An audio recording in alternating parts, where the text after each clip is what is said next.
Hey, welcome to our last week of instruction for Design 330.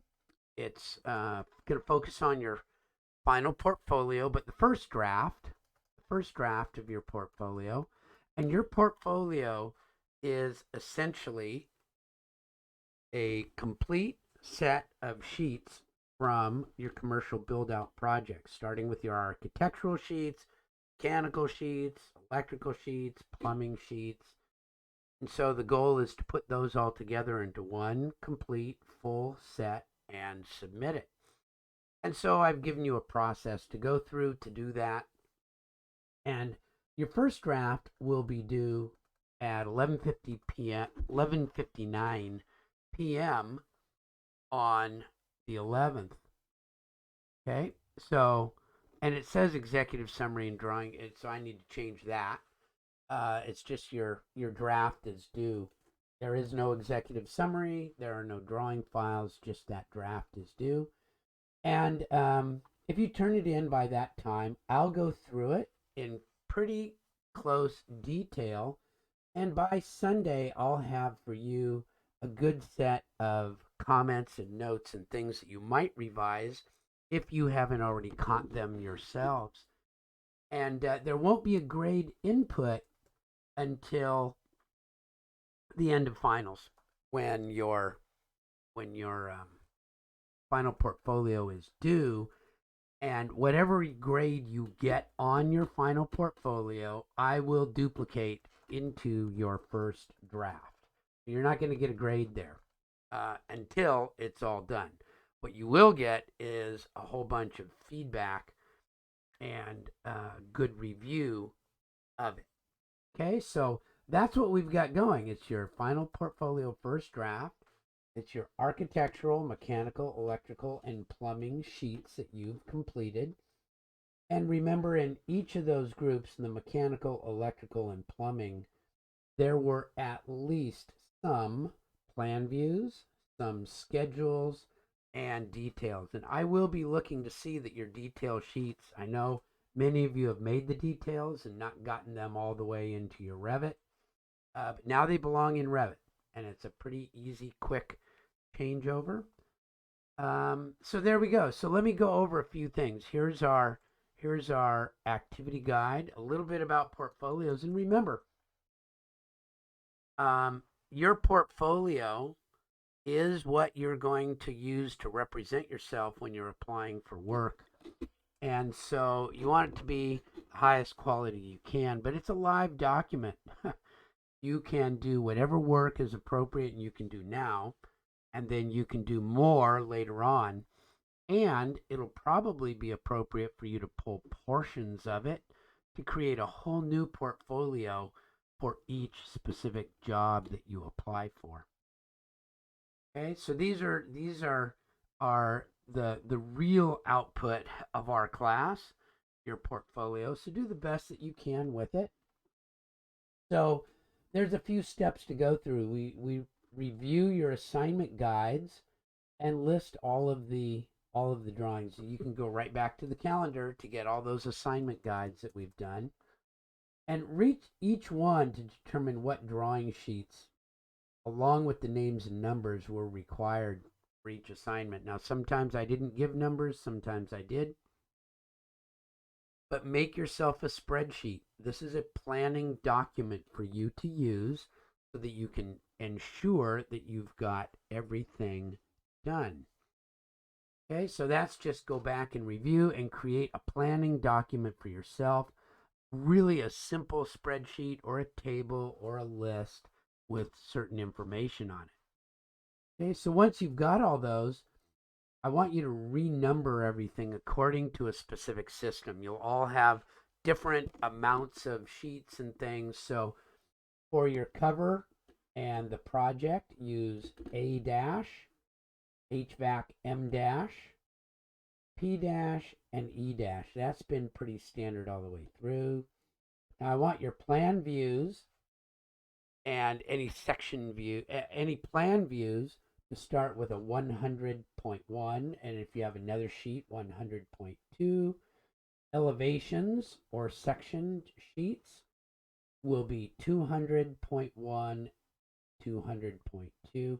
So if you've got HVAC plans, you'll start with M-100.1. If you have more than one sheet of HVAC plan views, you'll have HVAC M 100.2. Your plumbing plan views would be P-100.1. Okay? If you have elevations or sections that you've shown, those would be M-200.1, P-200.1, so on and so forth.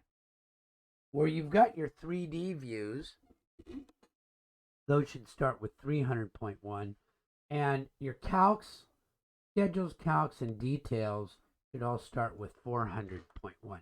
Now, every now and then, you had a view that mixed plan views and schedules. Leave the schedules where they are. Leave the schedules where they are if they were put there to support a plan view. Okay? So there you go.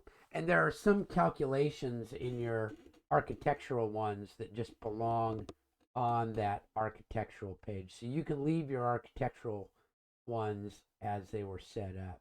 Your plan views, elevations, and 3D views, schedules for your mechanical, plumbing, and electric go like that.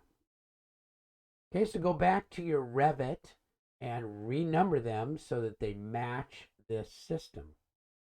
And redo your guide so that it matches also.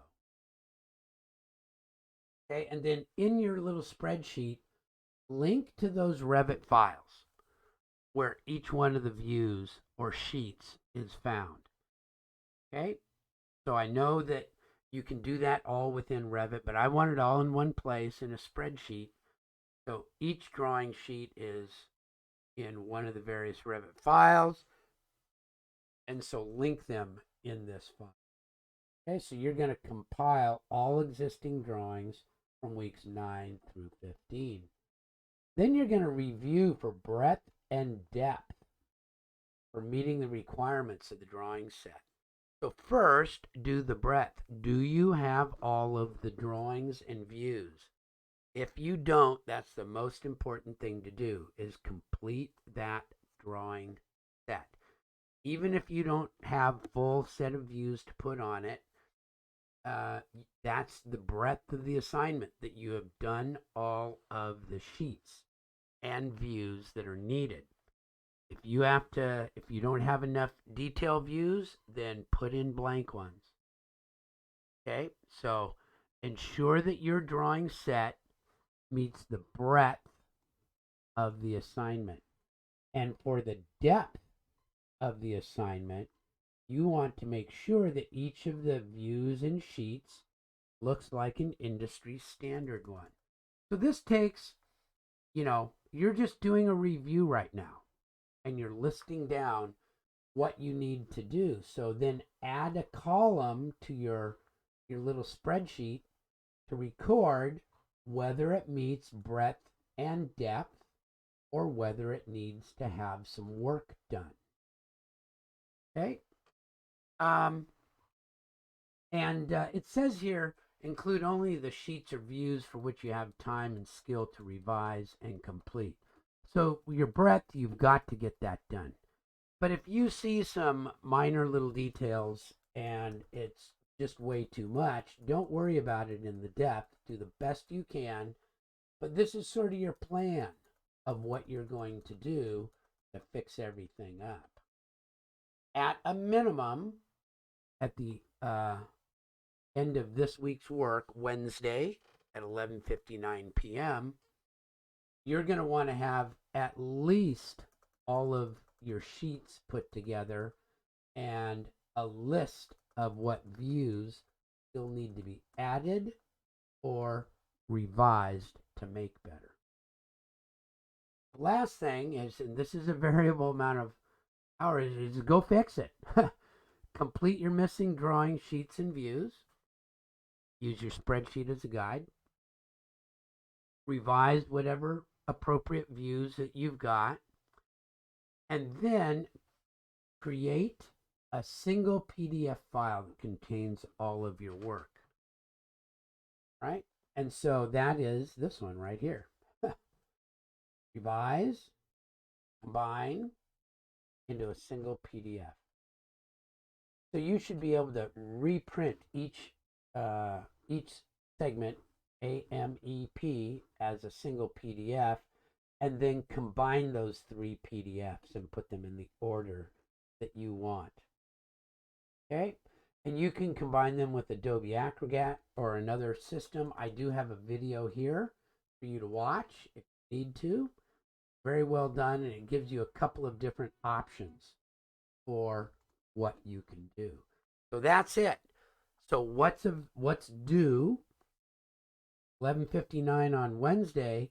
Your best guess as to what your final will look like, and if you can also give me your spreadsheet, that would be good, so that I know that you've already identified some things. If you get it turned in, I will give you in-depth feedback, and this is all due in reality on the last day of finals. So I'll probably put a due date item in here. Your final exam is your final portfolio. Now remember, your midterm exam was your product book. You've already got that, and I've already graded it. You don't have to turn that in again. This is for the new work, which is your commercial build out, and that's what we'll be looking for. And I'm expecting to see some really nice work. I've just been really pleased with how much work you've been able to get done under pretty hard circumstances, working this all online. I know we're all looking forward to getting more and more and more in-class participation on the ground, on campus, as we move forward. I know not everybody can do that, and we'll be as flexible as we can be in the future. We are getting better at doing things online. But I've been really impressed with what you've got done, and you do have a good drawing set that will demonstrate your capabilities and skills. And that's the important thing. Okay? So I want to thank you all for being part of the class. I've enjoyed working with you. I've been impressed with what you've been able to do.